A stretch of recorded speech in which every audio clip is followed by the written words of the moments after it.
श्री श्री आचार्य देव के श्री चरणों में सहस्त्र कोटि प्रणाम। ठाकुर परिवार के समस्त जनों के प्रति सहस्त्र कोटि प्रणाम करते हुए मैं अपनी समस्त श्रद्धा व निष्ठा अर्पित करता हूं और इस महती छत्तीसगढ़ के प्रथम श्री श्री ठाकुर जी का 136वां उत्सव में उपस्थित समस्त सहप्रति ऋत्विकगण, समस्त अधुर्जगण, समस्त जाजक कर्मीगण, मंच में बाहर से आए हुए समस्त आगंतुक परम इष्ट प्रेमीगण, साथ ही साथ उपस्थित यहाँ इष्ट पुत्र इष्ट के राह पर चलने वाले समस्त इष्ट प्राण प्रबुद्ध भक्तजन, समस्त इष्ट प्राण प्रबुद्ध भक्तिमती माताएं, तब साथ ही साथ इस माना कैंप में, इस स्थल पे, इस नगर के, इस मोहल्ले के सभी समस्त रहवासियों का मैं अपना तहे दिल से जय गुरु कहते हुए सबकी मंगल कामना करता हूं। बहुत अच्छा लग रहा था। प्रातः जब मैं घर से निकला तो मेरे प्रिय परम का आज उत्सव छत्तीसगढ़ में राजधानी से शुरू हुआ। मन ही मन बहुत ही आनंद महसूस कर रहा था।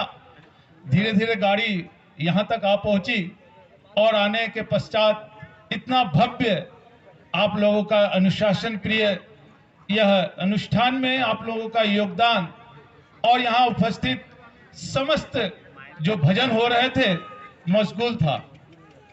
श्रद्धेय दादा मुझे कहे कि आपको कुछ बोलना है। मैं थोड़ा विचलित हो गया कि आप लोगों के सामने, इतने ठाकुर प्रेमी के सामने मैं कुछ कहूं, वो भी विवाह के संबंध में।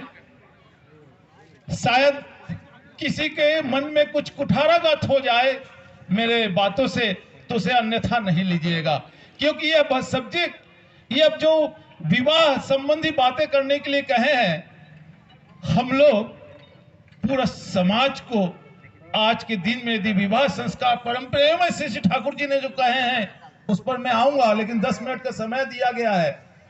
इसमें यदि मैं आऊंगा, इसके पहले मैं ये कहना चाहूंगा कि श्री ठाकुर जी के 3 विधान जो दिए हुए हैं उनके आदर्श पर, दीक्षा, शिक्षा व विवाह। यह शिक्षा के संबंध में हम लोग अभी श्रद्धेय दादा से आए हुए, पाखंजूर से आए हुए दादा से हम लोगों ने बहुत सुंदर सुने। इसके पहले दीक्षा के बारे में श्रद्धेय विश्वेश्वर रायदा एवं हमारे भिलाई से दादा जो आए हुए हैं साहुदा, उन्होंने बहुत सुंदर ढंग से, सूक्ष्मता से, बहुत कम समय में पूर्ण बातें उन्होंने कही है। और ठाकुर जी के भाव आदर्श पे 3 आयाम और भी आते हैं: व्यक्तिगत जीवन, पारिवारिक जीवन, परिवेश व मेरा आदर्श आइडियल। इन तीनों को हमको शामिल करना पड़ेगा विवाह में।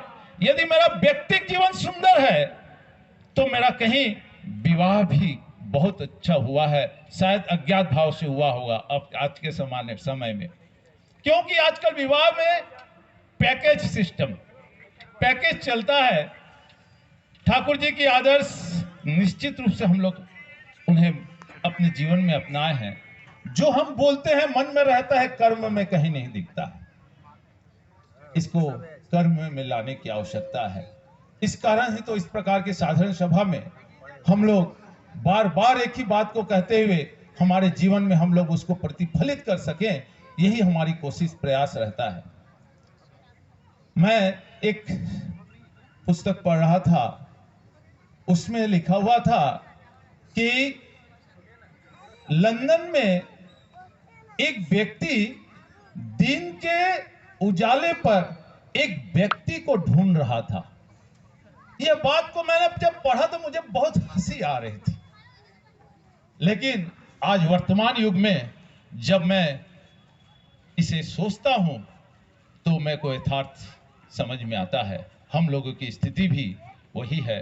ठाकुर जी जो कहे हैं कि मनुष्य को मैंने इतना दिया फिर भी वे अपने अवस्था में, अपने स्थिति में हर समय वे बने रहे हैं, अपने आप को परिवर्तन नहीं कर पा रहे हैं। श्री ठाकुर जी के पास देशबंधु चित्तरंजन दास दा, सुभाष चंद्र बोस दा, वो जब गए थे तब सबको पता है यह कहानी। तो उस समय श्री ठाकुर जी बोले थे, एक मनुष्य तैयार करने के लिए विवाह संस्कार को, विवाह पद्धति को हमें परिवर्तन करना पड़ेगा। यदि विवाह नीति को हम लोग ठीक से अनुपालन नहीं करते हैं तो हमारे आज के आने वाला भविष्य जो है, आज हम सभी इससे ग्रसित हैं। हर कोई किसी को पता है, न वर्ण है, न जाति है, न हम अपना अनुलोम देखते हैं। लोग अग्रसर हो जाते हैं हमारे एक उद्देश्य को लेकर, भविष्य की चिंता कभी नहीं करते। वैसे ही एक पिता अपने अपने लड़के के लिए यदि देखे बहू बहुत सुंदर है, उसका पैकेज बहुत सुंदर है, छोटा सा परिवार है, तो निश्चित रूप से वो भी तुरंत हमारे उद्देश्य में हम लोग चले जाते हैं।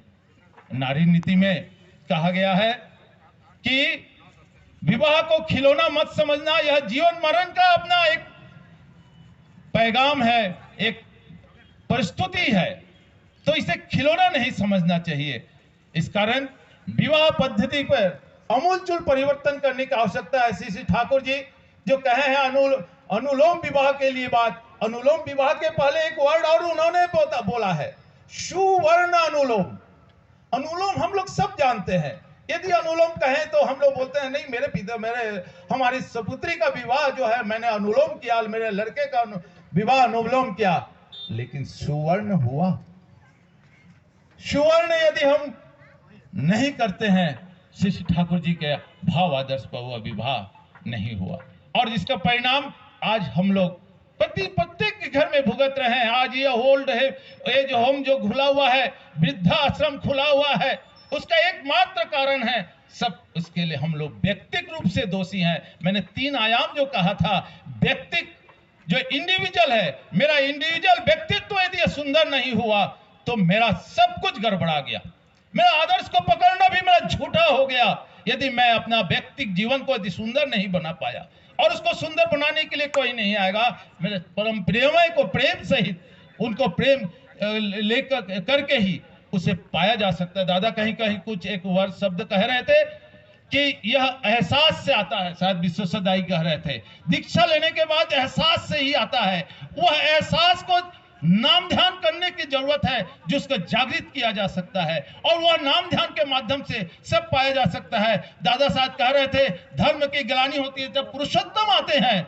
मैं कहता हूं जब प्रेम की ग्लानि हुई है तब पुरुषोत्तम को आके वहां प्रेम सिखाना पड़ता है, और वो पुरुषोत्तम हमारे परम प्रेम है श्री ठाकुर जी, जो आज आके हमारे हर प्रत्येक क्षेत्र में, गृहस्थ जीवन में, प्रत्येक समय पर, प्रत्येक बेले पर, प्रत्येक क्षण पर हमारे कर्मों के संबंध में सब कुछ स्पष्टतः कह गए हैं। हम लोग बहुत अपने में हम जो सोचते हैं, हम सोचते हैं यही सही, हमारा आत्मस्वार्थ, हमारा जीवन का व्यक्तित्व जो है वह बचपन से ही हम लोग बिगाड़ देते हैं। इस कारण मैंने एक मेरा अनुभव छोटा सा, मैंने विवाह के संबंध में एक माता से कहा था, दीक्षा के संबंध में मैं बोला था कि आप दीक्षा लेने के बाद माता पिता को प्रातःकाल प्रणाम करेंगे। और वो लड़का इतना दुष्ट था, वो माता के जो लड़का था वो इतना दुष्ट था, वो कभी जिंदगी अपने माता पिता को कभी प्रणाम ही नहीं करता था, मानता ही नहीं था। माता और पुत्र दोनों बैठे हुए हैं, माता को मैं बोला आप अपने स्वामी को प्रणाम करेंगे, रोज ससुरी को प्रणाम करेंगे, सास को प्रणाम करेंगे। तो उन्होंने तो यह किया, लेकिन जो लड़का है कभी नहीं किया था, वो भी शुरू किया। तब बहुत दिन बाद उसके पिताजी मिले थे, पिताजी दीक्षित थे, तो बोले दादा आपने क्या बताया, मेरा लड़का जो सुधर गया। मैं बोला श्री ठाकुर जी का आदर्श के बारे में मैंने जो कहा है वो उसका पालन कर रहा है, तब आपको ऐसा लग रहा है। तो यदि विवाह अनुलोम है